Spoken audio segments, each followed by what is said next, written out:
Air India విమాన ప్రమాద తీరుపై నిపుణులు విభిన్న రీతుల్లో స్పందించారు. ప్రమాదం జరిగిన తీరు ఆశ్చర్యకరంగా ఉందని, అసలు విమానం ప్రయాణానికి అనువైన పరిస్థితుల్లోనే ఉందా అనే సందేహాలు వారి నుంచి వ్యక్తమవుతున్నాయి. ఏ విషయాన్ని స్పష్టంగా ఇప్పుడే తేల్చి చెప్పేందుకు వీలు లేదని వారు చెబుతున్నారు.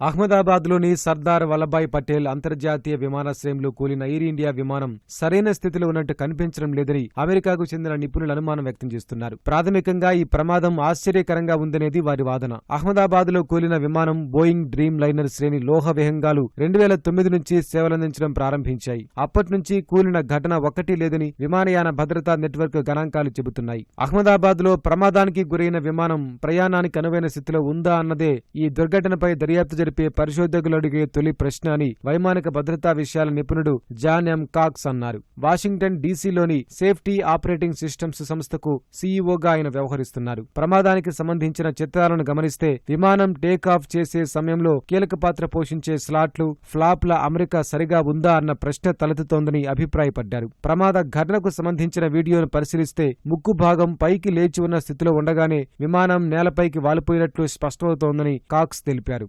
ఆ విషయాన్ని బట్టి విమానం ఎగరడానికి కావలసిన వేగాన్ని అందుకోలేకపోయినట్టు స్పష్టమవుతోందని అభిప్రాయపడ్డారు. స్లాట్లు, ఫ్లాప్లు సరైన స్థితిలో ఉంటే తక్కువ వేగంతో విమానానికి పైకి ఎగిరే ఊతం లభిస్తుందని తెలిపారు. అయితే ఇప్పటికిప్పుడే ఏది ఖచ్చితంగా చెప్పలేం. కానీ విమానాన్ని వెనక నుంచి పరిశీలిస్తే దాని ట్రైలింగ్ ఎడ్జ్ ఫ్లాప్లు ఉండాల్సిన స్థితిలో ఉన్నట్టు కనిపించడం లేదని అన్నారు. అందుబాటులో ఉన్న చిత్రాల నాణ్యత ఏ విషయాన్ని తేల్చి చెప్పేందుకు వీలు కలిగించే స్థాయిలో లేదని వ్యాఖ్యానించారు. ప్రమాదానికి కారణాలేమిటో అప్పుడే తేల్చి చెప్పలేం, కానీ తరచి చూస్తే ఈ ప్రమాదం కొంత ఆశ్చర్యం కలిగిస్తోందని కాక్స్ అభిప్రాయపడ్డారు. విమానం 200 మీటర్లు లేదా 650 అడుగులు ఎగరకనే కూలిపోయింది. దీన్ని బట్టి చూస్తే చివరి క్షణంలో ఏదో సవరించడానికి వీల్లేని సమస్య పైలట్ కు తలెత్తిందని స్పష్టమవుతోందని యార్క్ విశ్వవిద్యాలయంలో కంప్యూటర్ సైన్స్ ప్రొఫెసర్ గా పనిచేస్తున్న జాన్ మెక్ డెర్మిడ్ అన్నారు.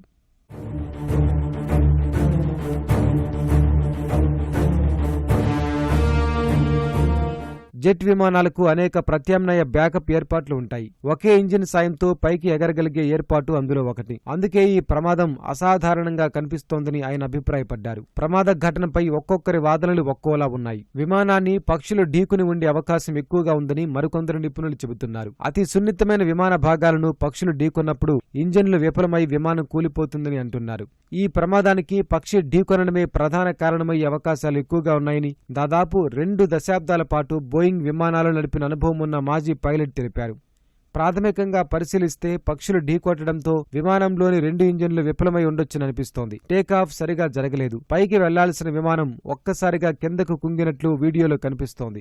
ఇంజన్ విఫలం కావడం లేదా విమానం పైకి ఎగరలేకపోయిన సందర్భంలోనే ఇలా జరుగుతుందని ఆయన వివరించారు. ప్రమాదానికి గురైన విమానం 11 ఏళ్ల నాటిది. సాధారణ ప్రమాణాల ప్రకారం అంత పాతదేమీ కాదు. అందుకే సాంకేతిక సమస్య కారణం కాకపోవచ్చని విమానయాన నిపుణుడు సంజయ్ లాజర్ పేర్కొన్నారు. అహ్మదాబాద్ అంతర్జాతీయ ఎయిర్పోర్టు పక్షుల నిరాటంక విహారానికి ప్రసిద్ధి. విమానాశ్రయం చుట్టూ పశువధశాలలు ఉండటం వల్ల అక్కడ పక్షులు ఎక్కువగా తిరుగులాడుతుంటాయని పేరు వెల్లడించడానికి ఇష్టపడని మరో నిపుణుడు పేర్కొన్నారు. విమానాలను పక్షి ఢీకొట్టే ఘటనల్లో 92% అంత ప్రమాదకరం కాకపోయినా మిగతా 8% మాత్రం తీవ్ర ముప్పుగా పరిగణించవచ్చని ఆయన అభిప్రాయపడ్డారు.